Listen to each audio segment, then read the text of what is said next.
The rain came down in heavy sheets, drumming against the polished glass entrance of the Grand Meridian Hotel.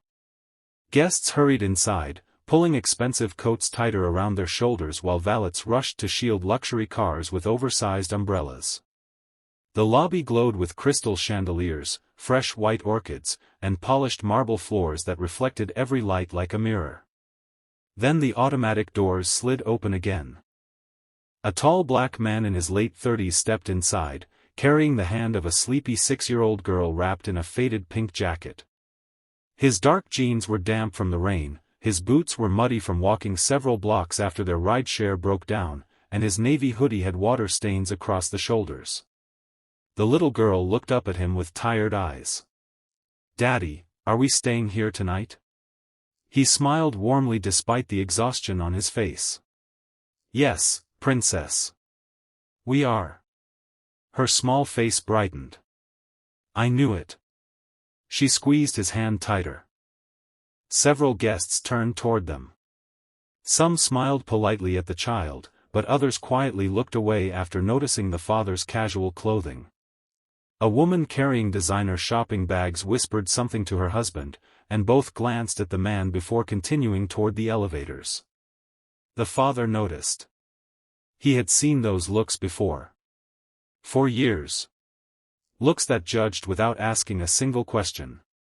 Looks that measured a person by shoes instead of character. But tonight wasn't about him. Tonight was about his daughter. Her name was Ava. It was her birthday. She had begged to spend one special night at the hotel her father always talked about. He had promised her months ago. "No matter what happens, we'll celebrate together." Promises mattered. Especially to children. Ava bounced excitedly as they approached the front desk. The marble counter stretched across the lobby like a stage. Behind it stood 3 receptionists dressed in elegant navy uniforms. One of them, a young employee named Melissa, looked up with a practiced smile. "Good evening. Welcome to the Grand Meridian. How may I assist you?" The father returned the smile. "I'd like to check into my suite." Melissa nodded politely. "Certainly, sir. May I have your reservation name?" He answered calmly.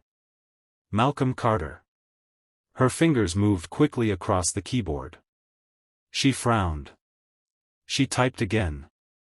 "Nothing. I'm sorry, sir. Could you repeat the name?" "Malcolm Carter." Again she searched. Still nothing. Melissa looked slightly confused. "I don't seem to have a reservation under that name." Malcolm remained relaxed. "That's okay. Try Executive Presidential Suite." She blinked. "The Presidential Suite?" "Yes." Another search. Again, the screen showed no reservation. She looked at him, then at his clothing. Her smile faded almost imperceptibly. "I'm sorry, sir, but that suite is currently occupied." Malcolm glanced toward Ava, who was quietly admiring the enormous chandelier hanging above them. "Please check once more." Before Melissa could answer, another voice interrupted. "What seems to be the problem?" The speaker was Richard Collins, the evening front desk supervisor. In his mid-40s, Richard wore a perfectly pressed black suit and a silver name badge. He carried himself with the confidence of someone who believed appearances told the entire story. Melissa spoke softly. "This gentleman says he has the presidential suite, but I can't locate a reservation." Richard looked Malcolm up and down. His eyes paused on the muddy boots. Then the damp hoodie. Then the little girl. His expression hardened. "I'm sure there's been some misunderstanding." "There hasn't," Malcolm replied calmly. Richard folded his arms. "Sir, our presidential suite costs several $1,000s per night." "I know. And our guests usually reserve weeks in advance." "I also know that." Richard forced a smile that didn't reach his eyes. "Perhaps you meant another hotel." "No. I think I have the correct hotel." Several guests slowed their pace, sensing tension. A bellman quietly stopped pushing a luggage cart. Two tourists waiting near the concierge exchanged curious looks. Richard lowered his voice. "Sir, if you're looking for emergency accommodations, I can recommend several budget hotels nearby." Ava looked up at her father. "Daddy, why is he saying that?" Malcolm gently squeezed her shoulder. "It's okay." Richard misunderstood the silence. "I'm going to have to ask you to step away from the counter while we assist our registered guests." Melissa looked uncomfortable. "Mr. Collins, maybe we should." He interrupted. "No." Then he looked directly at Malcolm. "Sir, you're holding up the line." Behind them, more guests gathered. Some watched openly. Others pretended not to. One businessman checked his watch impatiently. A young couple whispered to each other. Ava's excitement slowly disappeared. She tugged softly on her father's sleeve. "Did we come to the wrong place?" Malcolm knelt beside her. His voice stayed gentle. "No, sweetheart. We're exactly where we're supposed to be." Richard sighed dramatically. "Security." The word echoed louder than anyone expected. A uniformed security guard named Thomas approached immediately. He was a large man in his 50s with kind eyes. "What seems to be the issue?" Richard answered before anyone else could. "This gentleman refuses to leave." Thomas looked at Malcolm. Then at Ava. Then back at Richard. "He doesn't seem to be causing any trouble." Richard's tone sharpened.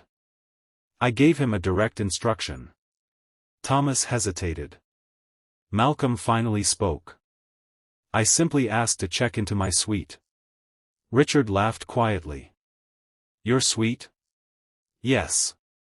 "I'm afraid that's impossible." "And why is that?" Richard didn't hesitate. "Because people dressed like you don't stay in our presidential suite."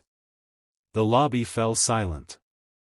Even the pianist in the corner stopped playing for a moment. Melissa's eyes widened. Thomas stared at his supervisor in disbelief. Ava looked confused. "Daddy, what does he mean?" Malcolm looked into his daughter's innocent face. His heart hurt more than he could ever explain. Children weren't born understanding prejudice. Adults taught it. He stood slowly. Still calm. Still composed. "I'd like you to repeat what you just said." Richard realized dozens of guests were now listening. But instead of backing down, he straightened his tie. "I said this hotel has standards. And we reserve our finest accommodations for paying guests." Malcolm nodded once.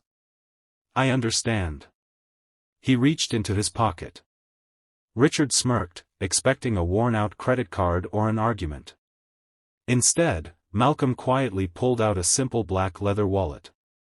Inside was a single silver access card. He placed it gently on the marble counter. Melissa looked down. Her eyes froze. The silver card wasn't a room key. It carried one line of engraved text.